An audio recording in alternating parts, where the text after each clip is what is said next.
At my wife's sister's wedding, I was stopped by a security guard and denied entry. "Your name is not on the list," he said coldly.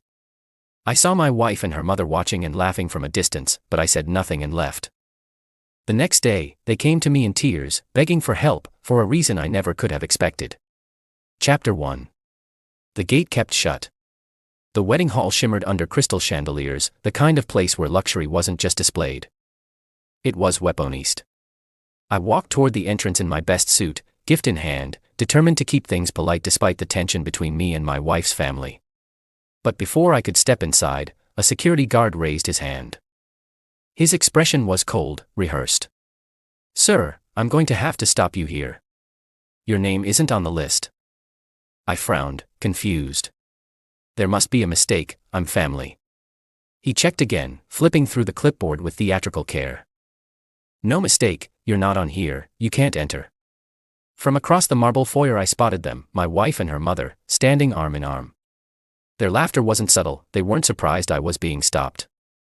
They had orchestrated it, my wife's sister's wedding, a celebration of family. And I was the outcast. I felt the burn in my chest, the sting of humiliation tightening in my throat. Every instinct told me to argue, to make a scene, to shout that I belonged there. But instead I inhaled slowly, turned on my heel, and walked away. No words, no fight, just silence. Because sometimes silence is louder than anything. Chapter 2. The House of Cards begins to fall. The night of the wedding should have been theirs to celebrate. Music, lights, and champagne, all carefully staged to impress. But while they laughed at me from the foyer, a storm was already building in the shadows. The whisper of trouble. The next morning I was sipping coffee in silence when my phone buzzed. First one missed call, then another. By the 5th, I let it ring through. By the 7th, curiosity got the better of me. It was my wife's mother. Her voice cracked, not sharp and smug as it had been at the wedding, but panicked, desperate. "Please, you have to help us. Something's gone terribly wrong." I didn't answer right away. I let her fill the silence. Her words spilled fast, disjointed. The wedding bills hadn't been paid. The hotel was threatening legal action.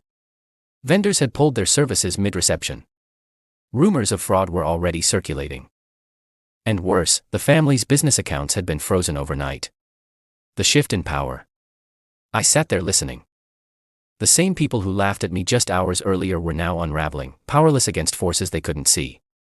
And in that moment, I realized something. Their perfect little world had been built on arrogance and neglect. One push in the right place, and it all came crashing down. The irony, they had pushed me out to humiliate me. But now, they were the ones standing outside begging at my door. The hook. I let her talk until she broke down in sobs. Then I said only this. "Funny. Last night, my name wasn't on the list. Today, it seems I'm the only name you need." And I hung up. The silence afterward was sweeter than any toast at their wedding. Chapter 3. Begging for Mercy. By mid-afternoon, the floodgates opened. First my wife, then her sister, then finally her father, all reaching out. Voices dripping with panic. The arrogance they wore like armor at the wedding had evaporated, leaving nothing but desperation. The parade of apologies. My wife arrived at my door in tears. No security guards, no mocking laughter now, just trembling hands clutching at mine. "Please, Ian, I didn't know this would happen. We were wrong. I was wrong, just help us fix this." Her sister followed soon after, still in her bridal dress, mascara smeared and hair undone from crying. She had spent her wedding night fielding calls from angry vendors, from a furious hotel manager demanding payment, from guests whispering that the entire family was finished. And finally, her mother, the same woman who laughed from across the foyer as I was denied entry, showed up. She didn't speak at first. She just sank into a chair, head in her hands, the weight of humiliation crushing her more than words could. The reality they faced, their accounts weren't just frozen by accident. Their perfect image was unraveling because someone had pulled the strings they didn't even know existed. Debts they ignored. Partnerships they mistreated. Legal obligations they never respected. For years they thought reputation alone would protect them. But reputation can't pay bills. And reputation can't stop the truth when it finally claws its way to the surface. My silence. Their collapse. I listened to their apologies. I watched their tears. But I said nothing. Because in that moment, I understood something important. The same silence I carried when I walked away from that wedding hall was now the silence that terrified them. Chapter 4. The truth unveiled. Their tears and apologies washed over me. But what they didn't know was that this collapse wasn't an accident. It wasn't karma or coincidence. It was truth, sharpened into a blade years ago, finally cutting through their arrogance. The years they ignored me. When I first married into their family, they never hid how little they thought of me. A self-made man with no pedigree, running a modest business they dismissed as small time. They laughed when I asked to be included in discussions, rolled their eyes when I offered advice, and excluded me from decision-making. But I had been watching, listening, learning. I knew their debts. I knew their weak partnerships. I knew their vanity purchases were draining more than they earned. They hid it from the community well. But numbers don't lie. The safety net, they forgot. They laughed when I was stopped at that wedding. But what they forgot was this. When their father's business struggled 2 years earlier, it was my quiet investment that kept it alive. I had stepped in with money, with contacts, with agreements signed in their desperation. Agreements that gave me silent power. Clauses they never read. Rights they never understood. At the wedding, they mocked me as if I were powerless. But legally, financially, they had already handed me the strings, revealing the trap. Now in my living room, I finally spoke. My voice was calm even. Do you know why your accounts are frozen? Why your vendors walked? Why the hotel demanded money before the ceremony even ended? They looked up, eyes wide, waiting. I laid a folder on the table. Contracts, loan agreements, bank papers, each one signed by their own hands. Because the very lifeline you've been living on has always been mine. The room fell into silence so heavy it was almost suffocating. The hook, their laughter at the wedding had been public. Their humiliation now was private, but far deeper.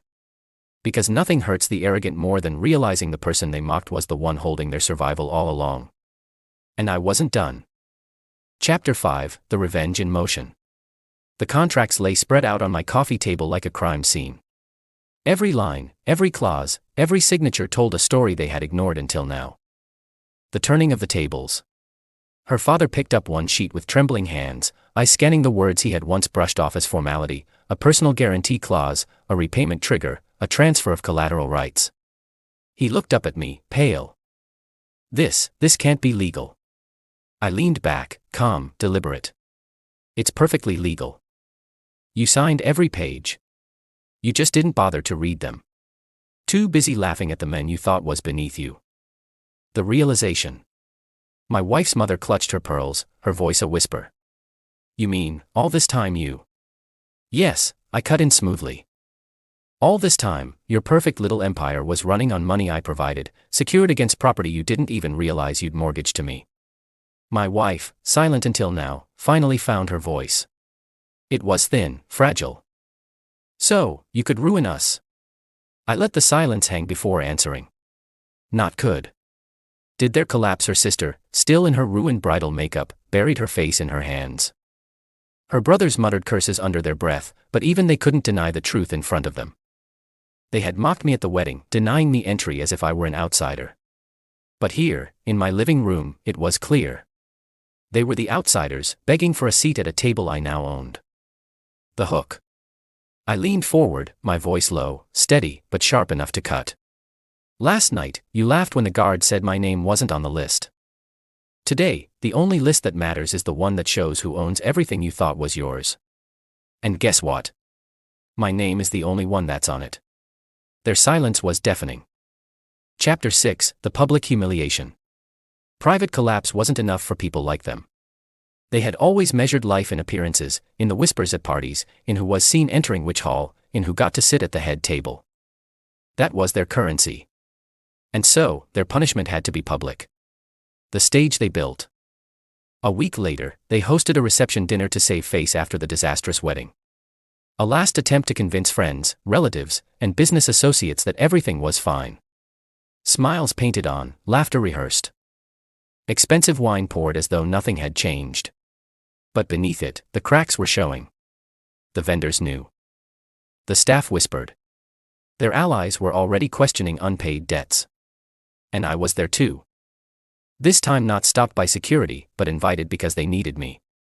They hoped I'd play along to keep the illusion alive. The truth revealed. As the evening reached its peak, her father stood to toast. His voice boomed, but his hands shook as he gripped the glass. That's when I stepped forward, calm, collected. I didn't raise my voice. I didn't shout. I simply laid the folder of contracts on the table in front of the most important guests. These papers show the truth. This family doesn't own what it claims. Their empire stands because I allowed it. And tonight, I'm withdrawing that permission.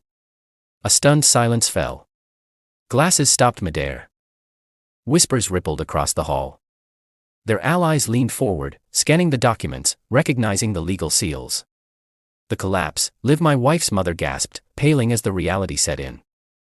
Her sister's new husband pulled his hand away from hers, realizing the fortune he thought he'd married into was smoke. Guests shifted, pulling out phones, already texting, already spreading the humiliation faster than fire. And her father, the man who had mocked me at the gates, dropped his glass. The sound of it shattering echoed through the ballroom like a gavel. The hook, I turned, meeting their eyes one last time. At your wedding, you laughed when I wasn't on the list. Tonight, I'm the only name people will remember. And I walked out, this time not in silence, but to the sound of 100 whispers tearing their reputation apart. Chapter 7, The Aftermath. The night of the reception became the crack that split their world wide open. What I'd done in front of their allies couldn't be undone with whispers or denial. The damage was permanent. The family's downfall. Within days, word spread through business circles. Vendors refused to deal with them. Creditors who had looked the other way before now demanded immediate repayment. Investors backed out of projects. Her father, once known for his booming confidence, became a ghost at meetings. Her mother, once the queen of social gatherings, stopped attending altogether. Her sister's new marriage crumbled almost immediately. Her husband realized the wealth he thought he married into was nothing more than a pile of debts wrapped in arrogance. My wife's silence. And my wife? She stayed the quietest. The same woman who once laughed while I was denied entry at the wedding now avoided my gaze altogether. She didn't call. She didn't beg again. She knew there was nothing left to say because the truth had spoken louder than any words. My rise. As for me, the men they once mocked as unworthy, my reputation soared. Business partners who had witnessed the reception approached me with offers. Doors that had been closed opened quickly. My name carried weight now, not because I demanded it, but because I had let patience and truth do my work for me. The lesson humiliation had been their weapon. They used it at the wedding, thinking they could erase me with laughter and a locked door. But they never understood that arrogance builds fragile empires. And when they laughed at me outside that hall, they handed me the perfect stage for revenge. Epilogue. Years later, time has a way of putting everything in perspective. The humiliation at the wedding that once burned so deeply is now only a memory, a reminder of where I began, not where I ended. Their fate. The empire they once lorded over never recovered. The company was dissolved within 2 years, its assets auctioned off to pay debts. Her father retreated into obscurity, living quietly, no longer the booming voice that commanded boardrooms. Her mother became a ghost in social circles, whispered about as the woman who lost everything. Her sister's marriage never survived the scandal of that reception night. Abandoned, divorced, and left with nothing. They had mocked me for not being on the list, but in the end, it was they who were erased. Her silence. My wife never rebuilt what she lost. She tried in the beginning to reach out, to explain, to ask if there was a way back, but I never responded. Eventually, the calls stopped. I heard through others that she moved away, living quietly, no longer flaunting wealth or status. Her punishment was not poverty alone, but the knowledge that her arrogance had cost her everything. My life now. As for me, I thrived. My investments grew. My reputation spread. Partners respected me not just for business sense, but for the patience and precision with which I dismantled an empire of arrogance. I built a new life free from their poison, surrounded by people who valued respect over appearances, loyalty over status. The lesson. That night at the wedding hall, when the guard said my name wasn't on the list, I walked away in silence, but years later, history remembered only one truth. I didn't need to be on their list because in the end, I owned the list, and that was the sweetest revenge of all. Was this revenge perfectly justified? Tell us what you think about this story in the comments below.